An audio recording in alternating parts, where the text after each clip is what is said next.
Time once again for Motor Week's Top Tech, Pat Goss, and more well-rounded advice on how to spin your wheels. John, there are very few things that you can do to a car that'll have as much impact on its appearance as changing tires and wheels. You see, a lot of vehicle manufacturers just don't get it when it comes to tires and wheels.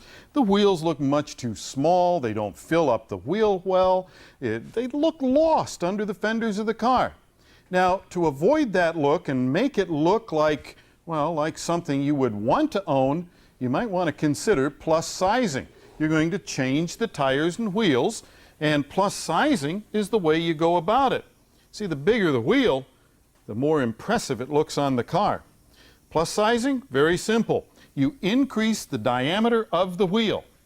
Now, plus 1 is increasing the diameter of the wheel 1 inch. Plus 2 would be 2 inches, and so on. So if we started out with a 14-inch wheel, plus 1 would be a 15. Now, for each inch of plus sizing of the wheel, we have to change the profile. We have to go down 1 factor here. So if we started out with a 70 series tire and we were doing a plus 1, we'd go to a 60 series tire. But in order to maintain load and all the rest of it and get better handling out of the vehicle, when we do this plus sizing, we also have to increase the width of the tire.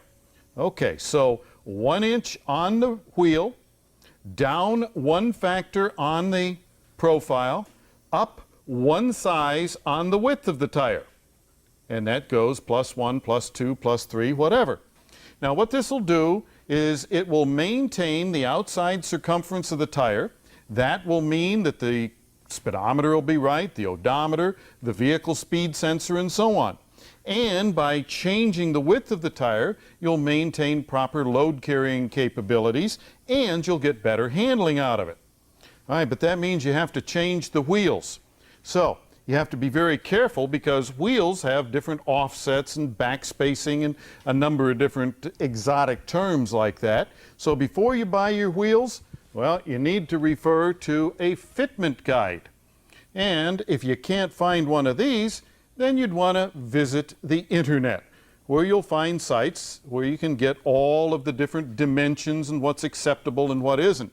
See, if you don't do this right, you'll be buying axle bearings and all kinds of expensive parts under the car on a regular basis.